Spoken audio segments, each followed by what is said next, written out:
प्यारे अभ्यर्थियों नमस्कार। स्वागत है आप सभी का आपके अपने YouTube channel RP study favour में।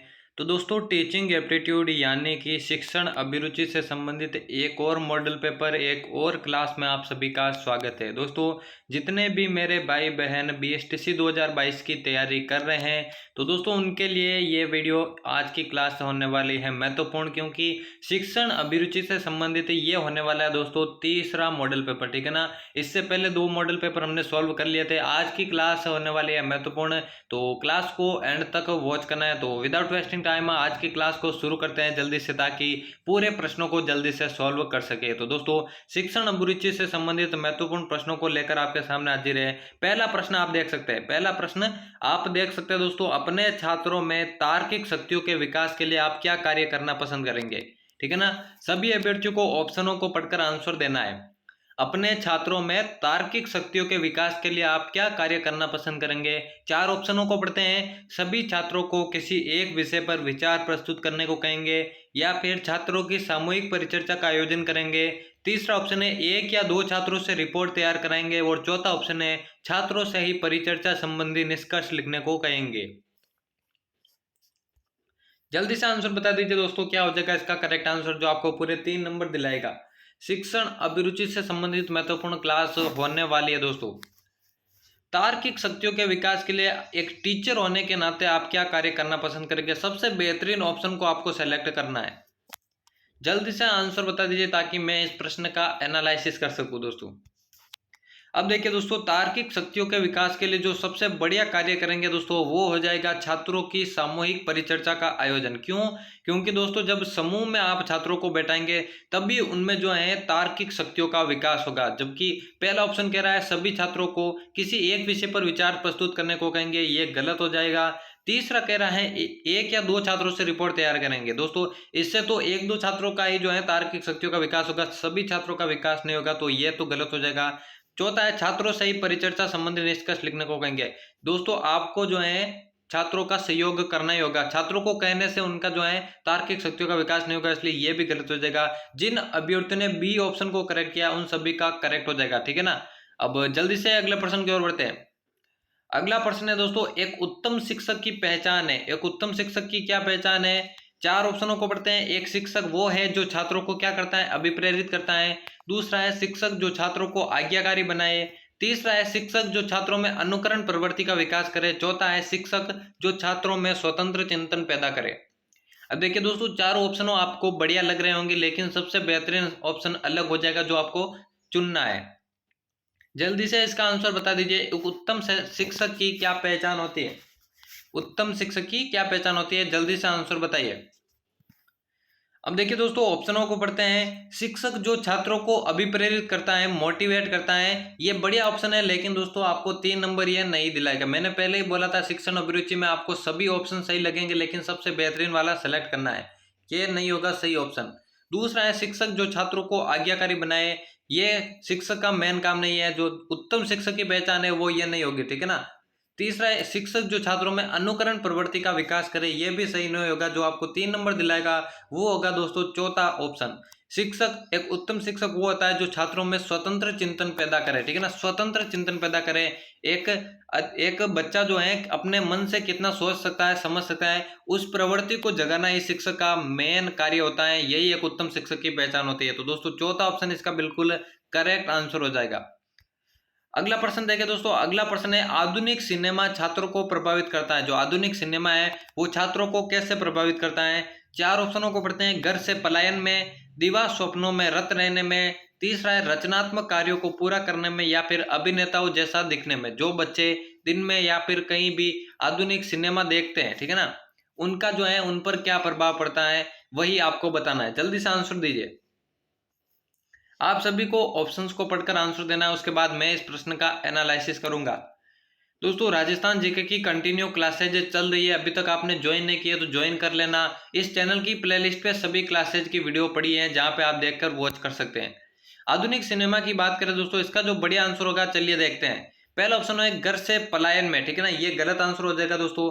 दूसरा है दिवा स्वप्नों में रत रहने में, यही इसका बेहतरीन आंसर हो जाएगा दोस्तों। आधुनिक सिनेमा जो है छात्रों में दिवा स्वप्नों की लत डाल देता है। तीसरा कह रहा है रचनात्मक कार्यों को पूरा करने में, यह भी गलत हो जाएगा। चौथा है अभिनेताओं जैसा दिखने में, यह भी गलत आंसर हो जाएगा। जो बढ़िया आंसर होगा, आधुनिक सिनेमा छात्रों को किस प्रकार से प्रभावित करता है, तो दिवा स्वप्नों में रत रहने में, ठीक है ना, दिन में स्वप्न में रत रहने में जो है वो छात्रों को प्रभावित करता है, इसलिए बी ऑप्शन इसका करेक्ट हो जाएगा। अगला प्रश्न देखिए, अगला है दोस्तों, यदि आपको किसी शैक्षिक संगोष्ठी में आमंत्रित किया जाता है तो आप क्या निर्णय लेंगे। यानी कि एक शिक्षक होने के नाते किसी ने आपको शैक्षिक यानी कि शिक्षा से रिलेटेड संगोष्ठी में आमंत्रित किया है तो आप क्या करेंगे। चलिए 4 ऑप्शंस को देखते हैं। पहला कह रहे हैं आप वहां पर नहीं जाएंगे, दूसरा कह रहा है आप पूर्ण तैयारी से भाग लेंगे, तीसरा है आप सभी प्रतिभागियों से मिलेंगे, और चौथा ऑप्शन कह रहा है दोस्तों आप संगोष्ठी में सक्रिय भाग लेंगे, ठीक है ना। तो चारों में से कौन सा हो जाएगा सबसे बेहतरीन आंसर। उम्मीद करता हूं सभी अभ्यर्थी इसका राइट आंसर देंगे। जल्दी से आंसर बता दीजिए, क्योंकि बीएसटीसी के एग्जाम फॉर्म जल्द आने वाले हैं, तो अपनी तैयारी को दोस्तों दुगना कर दीजिए। इसका जल्दी से आंसर दीजिए।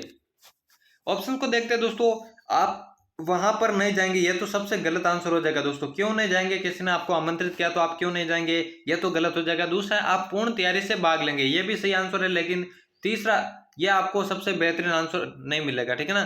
3 नंबर ये आपको नहीं दिलाएगा।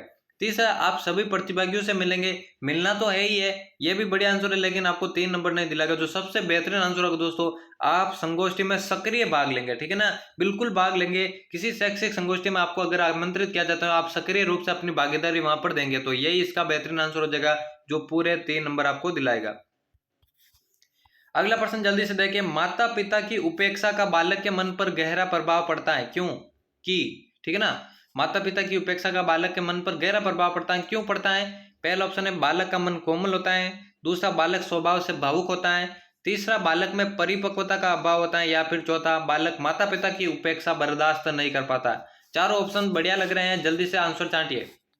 सभी अभ्यर्थियों को सबसे बेहतरीन आंसर देना है। शिक्षण अभिरुचि में यही प्रॉब्लम होती है दोस्तों, चारों के चारों ऑप्शन आपको सही लगते हैं, उनमें से सबसे बेहतरीन ऑप्शन को सिलेक्ट करना मुश्किल होता है, वही आपको देखना है। वही दोस्तों इसी तरह आपको जो है एनालिसिस करके पढ़ाएंगे, ताकि आप सबसे बेहतरीन ऑप्शन को सिलेक्ट कर पाए।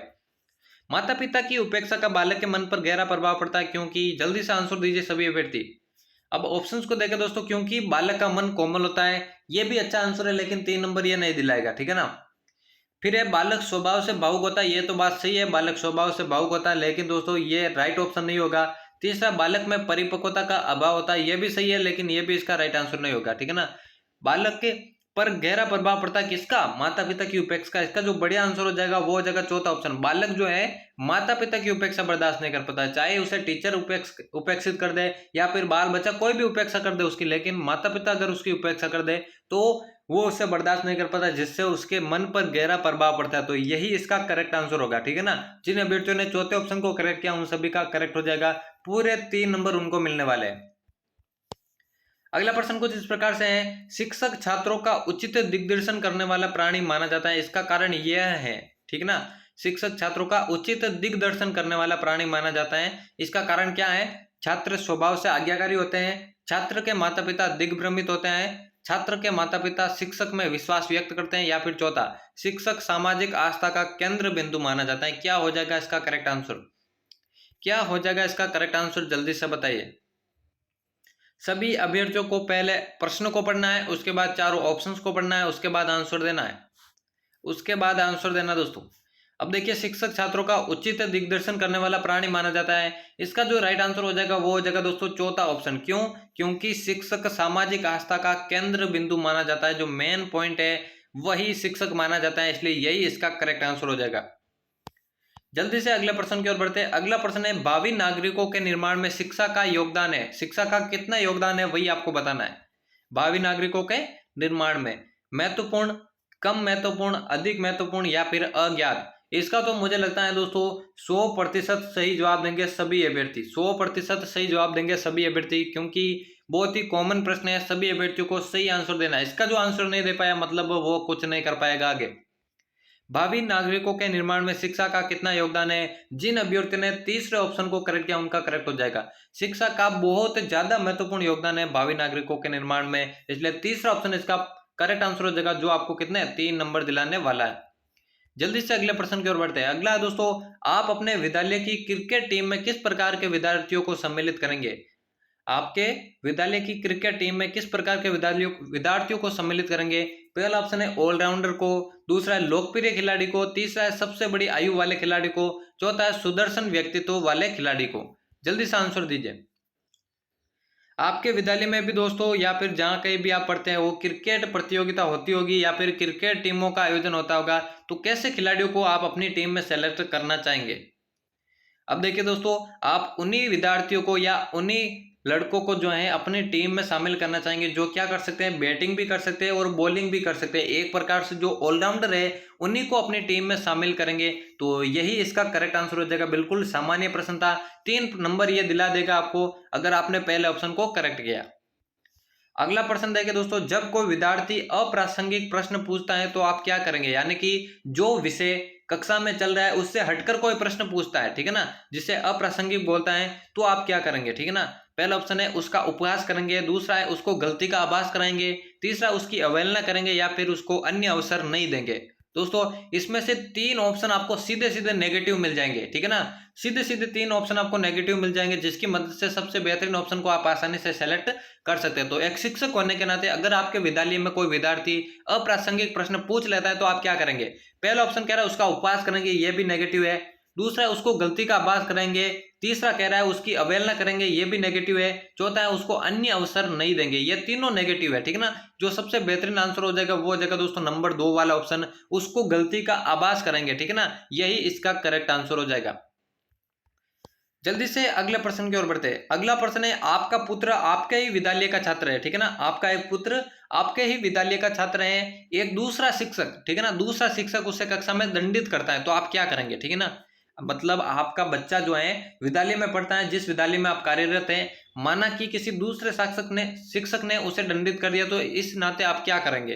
पहला है उसको गलती होने पर और दंडित करेंगे, दूसरा है उसका बच्चा पढ़ता होगा तो उससे बदला लेंगे, तीसरा उस शिक्षक से झगड़ा करेंगे, चौथा है दंड का कारण पता करके निर्णय करेंगे। इस प्रश्न का आंसर भी मुझे लगता है सभी अभ्यर्थी सही दे देंगे, ठीक है ना, सभी अभ्यर्थी सही दे देंगे। तो जल्दी से आंसर दीजिए दोस्तों सभी अभ्यर्थी।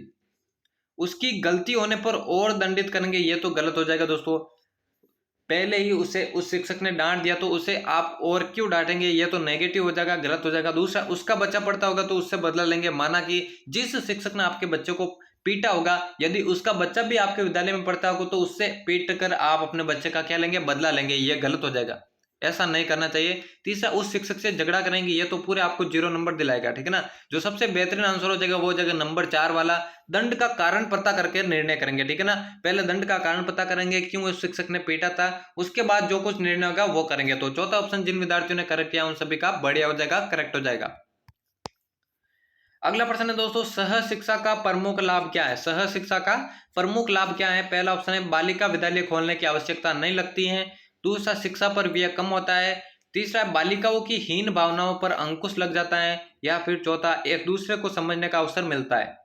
सह शिक्षा का क्या मतलब है पहले वो देख लीजिए। सह शिक्षा वह शिक्षा कहलाती है जहां पर बालकों और बालिकाओं को साथ में शिक्षा दी जाती है। वर्तमान शिक्षा प्रणाली में यही देखने को मिलता है कि बालक और बालिकाएं साथ साथ पढ़ती हैं, इसे ही सह शिक्षा कहते हैं। अब इसका क्या लाभ है, प्रमुख लाभ, वो आपको बताना है, तो जल्दी से आंसर दीजिए। ऑप्शनों को पढ़ते हैं। बालिका विद्यालय खोलने की आवश्यकता नहीं लगती है। अब देखिए दोस्तों, सह शिक्षा जब हो जाएगी तो इससे बालक और बालिकाएं साथ साथ पढ़ेंगी, तो बालिका शिक्षा खोलने की आवश्यकता नहीं लगती है। बढ़िया ऑप्शन है, लेकिन ये करेक्ट आंसर नहीं होगा, ठीक है ना।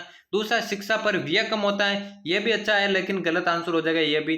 तीसरा, बालिकाओं की हीन भावनाओं पर अंकुश लग जाता है, ये भी सही है लेकिन ये पूरा सही नहीं हो जाएगा। मैंने पहले ही बताया सभी ऑप्शन आपको सही लगेंगे, लेकिन सबसे बेहतरीन आंसर आपका ये हो जाएगा, एक दूसरे को समझने का अवसर मिलता है, ठीक है ना। बालिकाएं और बालक अगर साथ साथ पढ़ेंगे तो उन्हें एक दूसरे को समझने का अवसर मिलेगा, तो यही सह शिक्षा का प्रमुख लाभ है। वैसे तो ये चारों लाभ है, लेकिन जो प्रमुख लाभ है वही आपको पूछा गया, जो प्रमुख लाभ है वो हो जाएगा चौथा ऑप्शन। अगला दोस्तों, यदि छात्र गृह कार्य ना कर पाए तो एक शिक्षक को क्या करना चाहिए? यदि एक छात्र समय पर गृह कार्य नहीं कर पाए तो क्या करना चाहिए एक शिक्षक होने के नाते? जुर्माना करे, माता पिता से संपर्क करे, कारण पता करे, उसे सरल कार्य दे। कौन सा जगह इसका करेक्ट आंसर जल्दी से बताइए। सभी अभ्यर्थियों को एनालिसिस करके आंसर देना है ताकि एग्जाम में एक भी प्रश्न आपके गलत ना हो। यदि एक छात्र गृह कार्य न कर पाए तो एक शिक्षक को क्या करना चाहिए? पहला ऑप्शन कह रहा है जुर्माना करे, ये तो बिल्कुल गलत हो जाएगा, ठीक है ना। दूसरा है माता पिता से संपर्क करे, ये भी गलत हो जाएगा दोस्तों। आप सीधे माता पिता से संपर्क थोड़ी कर सकते हैं, पहले आप क्या करेंगे, उसका कारण पता करेंगे, ठीक है ना, पहले उसका कारण पता करेंगे। चौथा है उसे सरल कार्य देंगे, ये भी गलत हो जाएगा, ठीक है ना। तो दोस्तों यदि कोई छात्र गृह कार्य ना कर पाए तो एक शिक्षक होने के नाते आपको उसका कारण पता करना चाहिए, ठीक है ना, उसका कारण पता करना चाहिए। उसके बाद जो कुछ निर्णय हो वो आपको करना चाहिए। इसलिए जिन अभ्यर्थियों ने सी ऑप्शन को करेक्ट किया उन सभी का करेक्ट हो जाएगा। जल्दी से अगले प्रश्न की ओर बढ़ते हैं। अगला प्रश्न है दोस्तों, आप सड़क पर जा रहे हैं और आपकी दृष्टि अपने विद्यालय के एक छात्र की ओर पड़ती है जो क्या पी रहा है, सिगरेट पी रहा है। ऐसी स्थिति में आप क्या करेंगे, ठीक है ना। आप सड़क पर जा रहे हैं और आपकी दृष्टि अपने विद्यालय के एक छात्र की ओर पड़ती है, तो आप क्या कर रहे हैं, आप क्या करेंगे, मतलब वो सिगरेट पी रहा है, तो आप ऐसी स्थिति में क्या करेंगे। चार ऑप्शंस को देखते हैं। उसे वही डांटेंगे, या फिर प्राचार्य से शिकायत करेंगे, दूसरे दिन उसे विद्यालय में बुलाकर समझाएंगे, या फिर चौथा ऑप्शन है उसकी विद्यालय में निंदा करेंगे। जल्दी से आंसर बता दीजिए सभी अभ्यर्थी। और वीडियो के एंड में आपको बताना है दोस्तों कितने प्रश्न आपके सही होते हैं, कितने प्रश्न आपके सही होते हैं। चलिए ऑप्शंस को देखते हैं। पहला ऑप्शन है उसे वही डांटेंगे, ये गलत हो जाएगा, ठीक है ना दोस्तों। वो छात्र जो है विद्यालय समय होने के बाद, मतलब आपका विद्यालय टाइमिंग समाप्त हो चुका है, ठीक है ना, तो उस स्थिति में आप उसे वहां पर नहीं डांट सकते, ठीक है ना। उस समय वहां पर आपका कर्तव्य समाप्त हो जाता है, ठीक है ना। आपका कर्तव्य केवल विद्यालय में ही बनता है, ठीक है ना, विद्यालय में ही बनता है, तो आप उस समय वहां उसे नहीं डांटेंगे, ठीक है ना। दूसरा, प्राचार्य से शिकायत करेंगे। क्यों भाई, आपका शिक्षक होने के नाते भी कुछ कर्तव्य बनता है, आप सीधे प्राचार्य से कैसे शिकायत कर सकते हैं, इसलिए यह भी गलत हो जाएगा। तीसरा है उसे दूसरे दिन विद्यालय में बुलाकर समझाएंगे, ये करेक्ट है। चौथा है उसकी विद्यालय में निंदा करेंगे, ये तो आपको 0 नंबर दिलाएगा। तो सबसे बेहतरीन आंसर हो जाएगा दोस्तों नंबर 3 वाला, दूसरे दिन उसे विद्यालय में बुलाएंगे, उसे समझाएंगे, सिगरेट पीने की हानियों के बारे में उसे बताएंगे। तो यही इसका करेक्ट आंसर हो जाएगा दोस्तों, सी ऑप्शन। जल्दी से अगले प्रश्न की ओर बढ़ते हैं। अगला प्रश्न कुछ इस प्रकार से है, छात्र जो है दंड की अपेक्षा प्यार से अधिक सीखते हैं, क्यों, इसका कारण बताना आपको। छात्र जो है दंड की अपेक्षा प्यार से अधिक सीखते हैं, इसका क्या कारण है। पहला, ये मनोवैज्ञानिक है। दूसरा, इससे उनको सुख मिलता है। तीसरा, इससे उनको मानसिक शक्ति मिलती है। चौथा, इससे वे प्रश्न होते हैं। सबसे बेहतरीन ऑप्शन कौन सा हो जाएगा, जल्दी से बताइए दोस्तों। इससे पहले हम 2 मॉडल पेपर सॉल्व करा चुके हैं, इस चैनल के प्लेलिस्ट पे आपको वो मिल जाएंगे, ठीक है ना। अगर आपने वो 2 मॉडल पेपर नहीं देखे हैं तो उन मॉडल पेपर्स को देखकर ही इस मॉडल पेपर को सॉल्व करना, तो जल्दी से जाइए इस प्लेलिस्ट को वॉच कीजिए और मॉडल पेपर्स को सॉल्व कीजिए। यहाँ पर देखिए दोस्तों, यदि छात्र दंड की अपेक्षा प्यार से अधिक सीखते हैं, क्यों सीखते हैं। पहला ऑप्शन है ये मनोवैज्ञानिक है। दूसरा है इससे उनको सुख मिलता है। तीसरा, इससे उनको मानसिक शक्ति मिलती है। चौथा, इससे वह प्रश्न होता है। ये तीनों ऑप्शन गलत हो जाएंगे। सबसे बेहतरीन ऑप्शन हो जाएगा पहला ऑप्शन दोस्तों, ये एक मनोवैज्ञानिक कारण है। अब देखिए, किसी छात्रों को आप पीटोगे, मारोगे तो वो सीखेगा क्या, इसके बजाय अगर आप उसे प्यार से समझाएंगे, प्यार से सिखाएंगे, तो वो जल्दी सीख लेता है, ठीक है ना, जल्दी सीख लेता है, क्योंकि ये एक मनोवैज्ञानिक कारण है, ये एक मनोवैज्ञानिक कारण है। इसलिए पहला ऑप्शन है इसका करेक्ट आंसर हो जाएगा। और आज की क्लास का होने वाला है दोस्तों, ये होने वाला है अंतिम प्रश्न, 15वां प्रश्न है, जिसका आंसर आपको बताना है, जिसका आंसर बताना है। 15 में से कितने राइट होते हैं वो भी आपको कमेंट में बताना है। और दोस्तों ऐसी क्लासेज आपकी डेली लगती है इस चैनल पर, तो सब्सक्राइब कर देना चैनल को और बेल आइकन को प्रेस कर देना। 15वां है दोस्तों, छात्रों की कक्षा में निंदा नहीं करना चाहिए, क्योंकि छात्रों की कक्षा में निंदा नहीं करनी चाहिए, क्यों, इससे शिक्षण कार्य में व्यवधान पड़ता है। दूसरा, इससे छात्रों का मनोबल गिर जाता है। तीसरा, इससे छात्रों में अनुशासन नहीं रहता है। चौथा, इससे कोई लाभ नहीं है, ठीक है ना। एक छात्र की कक्षा में निंदा क्यों नहीं करनी चाहिए वही आपको बताने हैं। अब ऑप्शन को पढ़ते हैं। इससे शिक्षण कार्य में व्यवधान पड़ता है, व्यवधान पड़ता है। अगर कक्षा में किसी छात्र की निंदा करोगे तो कक्षा में व्यवधान पड़ेगा, लेकिन इसका करेक्ट आंसर ये नहीं होगा। दूसरा, इससे छात्र का मनोबल गिर जाता है, यही इसका करेक्ट आंसर होगा। तीसरा भी देख लेते हैं, इससे छात्रों में अनुशासन नहीं रहता, यह भी करेक्ट आंसर है। अगर किसी की निंदा करोगे तो वो तो अनुशासन भंग करेगा ही, ठीक है ना, तो ये भी इसका सही आंसर नहीं होगा, ये भी गलत हो जाएगा। चौथा, इससे कोई लाभ नहीं है, ये भी गलत हो जाएगा। सबसे बेहतरीन आंसर होगा दोस्तों, एक छात्र की कक्षा में निंदा क्यों नहीं करनी चाहिए, क्योंकि दोस्तों निंदा करने से छात्र का क्या गिर जाता है, मनोबल गिर जाता है, ठीक है ना। उसका जो है शिक्षण में ध्यान नहीं रहता है, शिक्षण से ध्यान हट जाता है, अधिगम प्रवृत्ति से वो दूर हट जाता है। तो यही इसका करेक्ट आंसर हो जाएगा। तो यहाँ पर दोस्तों आज की क्लास के महत्वपूर्ण प्रश्नों पर हमने चर्चा की। उम्मीद करता हूँ आपको आज की क्लास पसंद आई होगी। दोस्तों चैनल पर आगे भी आपको इसी तरह की क्लासेस देखने को मिलेगी। जब तक आपके एग्जाम फॉर्म शुरू नहीं होते हैं तब तक आप ऐसे ही क्लासेस लेते रहना। जब भी दोस्तों BSTC के, ठीक है ना, BSTC के एग्जाम फॉर्म शुरू होंगे तब आपको सूचित कर दिया जाएगा। उसके बाद आपकी तैयारी दुगुनी कर दी जाएगी। तो जितने भी मेरे भाई बहन BSTC 2022 या राजस्थान से रिलेटेड किसी अन्य कंपटीशन एग्जाम की तैयारी करें तो चैनल को सब्सक्राइब कर देना अभी, क्योंकि आगे भी महत्वपूर्ण क्लासेज और वीडियोज आपको इस चैनल पर देखने को मिलेगी। तो दोस्तों आज की क्लास को करते हैं यही समाप्त, किसी और क्लास में मिलेंगे आपके साथ, तब तक लेते हैं अलविदा।